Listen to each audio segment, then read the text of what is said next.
Welcome back to Reading the Crossover. We are reading the section called Third Quarter.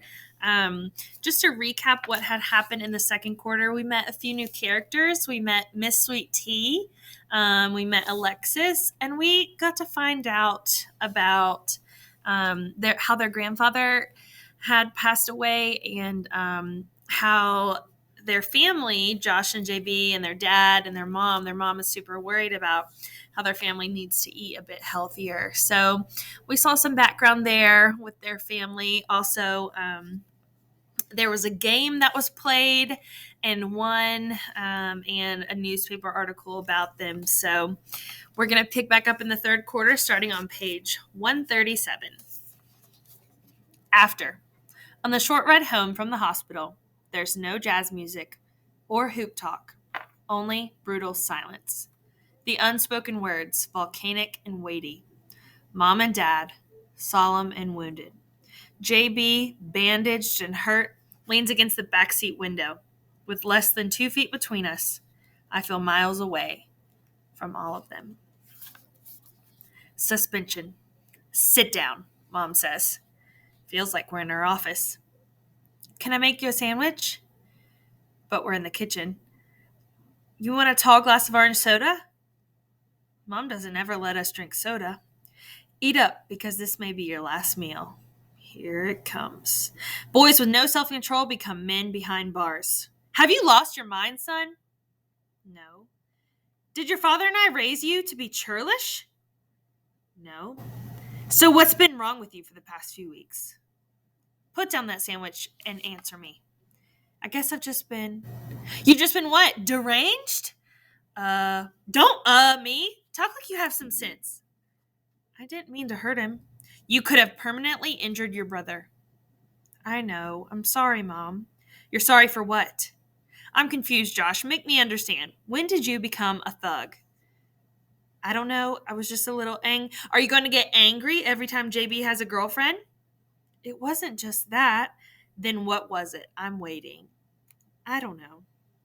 Okay, well, since you don't know, here's what I know. I got a little upset. Not good enough. Your behavior was unacceptable. I said I'm sorry.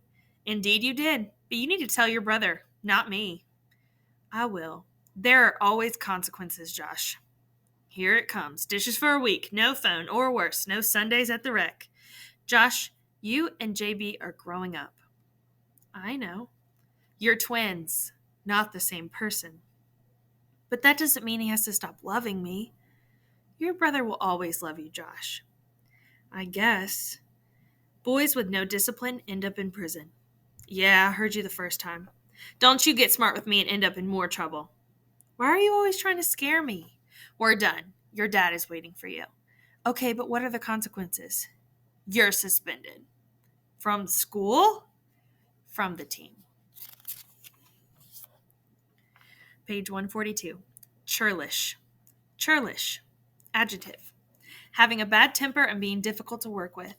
As in, I wanted a pair of Stefan Marbury's sneakers, Starburys.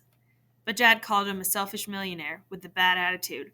And why would I want to be associated with such a churlish choke artist? As in, I don't understand how I went from annoyed to grumpy to downright churlish. As in, how do you apologize to your twin brother for being churlish? For almost breaking his nose. This week I get my report card, make the honor roll, watch the team win game 9, volunteer at the library, eat lunch alone 5 times, avoid Miss Sweet Tea, walk home by myself, clean the garage during practice, try to atone day and night, sit beside JB at dinner, he moves, tell him a joke, he doesn't even smile, do his chores, he pays no attention. Say I'm sorry, but he won't listen. Basketball rule number 7. Rebounding is the art of anticipating, of always being prepared to grab it, but you can't drop the ball. The nosebleed section. Our seats are in the clouds, and every time Dad thinks the ref makes a bad call, he rains. All Mom does is pop up like an umbrella, then Dad sits back down. JB's got 19 points, 6 rebounds, and 3 assists. He's on fire, blazing from baseline to baseline. Dad screams, "Somebody needs to call the fire department because JB is burning up this place." The other team calls a timeout. "Dad, JB still won't speak to me," I say. "Right now, JB can't see you, son," Dad says. "You just have to let the smoke clear and then he'll be okay. For now, why don't you write him a letter?" Good idea, I think. But what should I say, I ask him. By then, Dad is on his feet with the rest of the gym as JB steals the ball and takes off like a wildfire. Fast break. He's a backcourt baller. On the break, a running, gunning, shooting star, flying fast. JB's fixing for the glass. Bounce, bounce, ball beside him. Now he's getting flyer and flyer. Climbing sky. He nods his head and pumps a fake. Explodes the lane. Chris ball. Cross ball.